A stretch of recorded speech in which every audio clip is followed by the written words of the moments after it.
que é a maçonaria? Bruxaria não? Bruxaria não é. Não, não, não. Existem muitas histórias Histórias. acerca da maçonaria. Com licença. Vontade. Mas o fato é que a maçonaria ela não é uma religião, não é uma seita. Ela não é um clube social.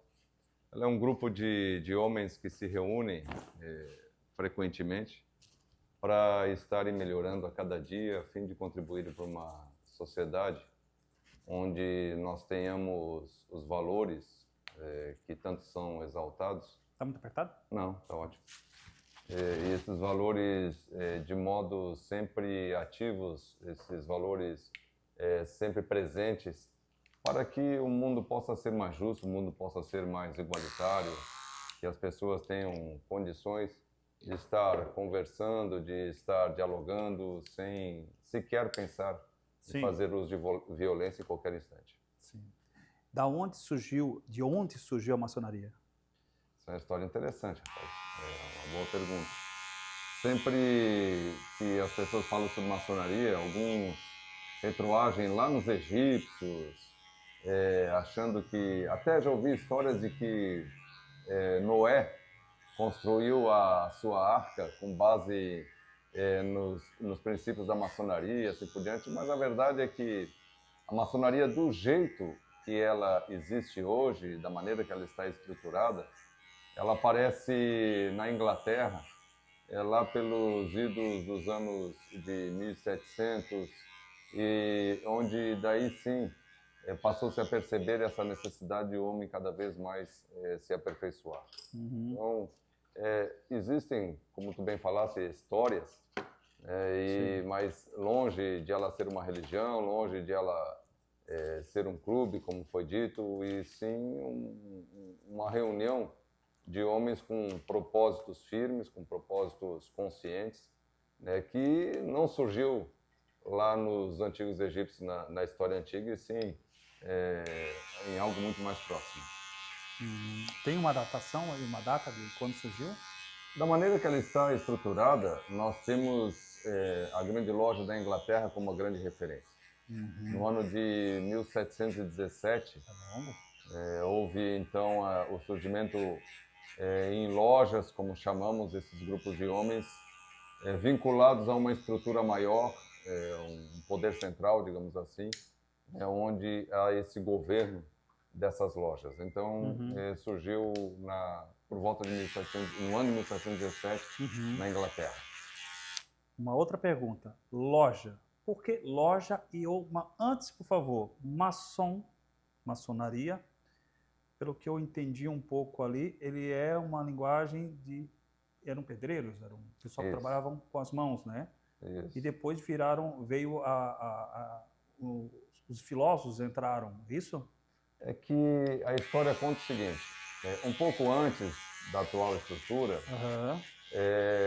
existiam as guildas na Inglaterra, sim. Existiam as companhonades na Europa, de modo geral, enfim, e eram exatamente corporações de ofício, de profissionais que se reuniam, e evidentemente que os meios de comunicação completamente diferentes desses que nós estamos habituados, né? Não, era mais passado, vamos dizer assim, os conhecimentos boca ou ouvido, como se dizia, ou alguns até intitulam como segredo, né? Então, por exemplo, a arte do barbear, tu passavas para o teu filho, que ele aprendia, e sucessivamente ele passava para o dele, e assim por diante.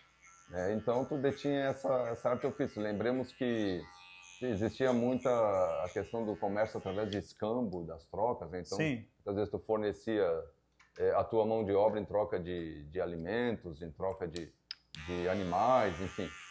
E essas guildas, que eram as corporações de ofícios, elas detinham determinados privilégios por exatamente estarem circulando, as guildas dos construtores, dos maçons, estarem circulando sobretudo na Europa, Europa medieval, contribuindo para a construção de obras de arte como estradas, como castelos, como fortalezas. Aquedutos também, né? Aquedutos. Aquedutos, né? Muitas dessas construções elas ainda estão em pé hoje. E existem os mais variados exemplos na Europa, sobretudo, que tem uma história muito mais antiga do que a nossa, né?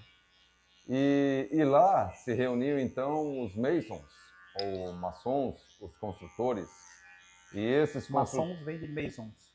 masons, da origem da palavra de masons, maçons, também do mesmo radical na França, enfim. E aí eles edificavam essas construções todas e houve um período em que a Europa ela passou por uma decadência bastante acentuada, a Guerra dos 100 Anos, que na verdade durou mais de 100 anos, né? Foram 116 anos, a peste negra, que dizimou muitas vidas e assim por diante, e esse, digamos, privilégio, esse poderio dos construtores, ele também entrou em decadência, porque lembremos que a igreja, ela estava muito próximo, o clérigo, ele estava muito próximo do poder real. E então se edificavam muitas construções para a igreja também, né? Catedrais e outras tantas. Enfim, ocorre com essa decadência, essa questão da transmissão do conhecimento em específico, ele também acabou sendo prejudicado. E aí, evidentemente também, querendo me reportar à época, tentando me colocar como um Mason à época, né, eu detinha esse conhecimento e evidentemente não abria para outras pessoas, até para preservar essa condição que tinha de certo privilégio à época de vários deslocamentos e assim por diante. Bom, quer uma aguinha? Agradeço. Daí em seguida Fica já vou bom tomar. porque a água do salão do papo de salão é ótima, tá? É benta, água benta. Água benta. Mas Por favor. Quando houve essa decadência, Sim. aí essas guildas, esses grupos, para preservar o status que eles já tinham conseguido, eles passaram a admitir pessoas que não eram envolvidas com a arte da construção. Então, vamos ver, entraram profissionais, um barbeiro, entraram filósofos, entraram advogados e assim por diante. Só que daí perdeu-se o cunho da construção física propriamente dita, né? Passou-se a trabalhar muito mais uma construção interna, passou-se a trabalhar um aperfeiçoamento do próprio ser, porque imagine lá nos idos de 1600, 1700, o espaço que ocupava, por exemplo, um cidadão em relação à mulher. A mulher era praticamente isenta de direitos, né? E o homem, ele, em muitas sociedades, via a mulher como uma propriedade. Sim. E ali, através da maçonaria, visava-se exatamente despertar esses valores e o respeito, não só para com as mulheres, mas para com todas as pessoas de modo geral, independentemente de cor, de raça, para que exatamente as pessoas pudessem viver como iguais, como somos, e que temos essa consciência um pouco mais aperfeiçoada nos dias de hoje. Lamentavelmente, ainda tem pessoas que pensam de modo diferente desse que estamos falando.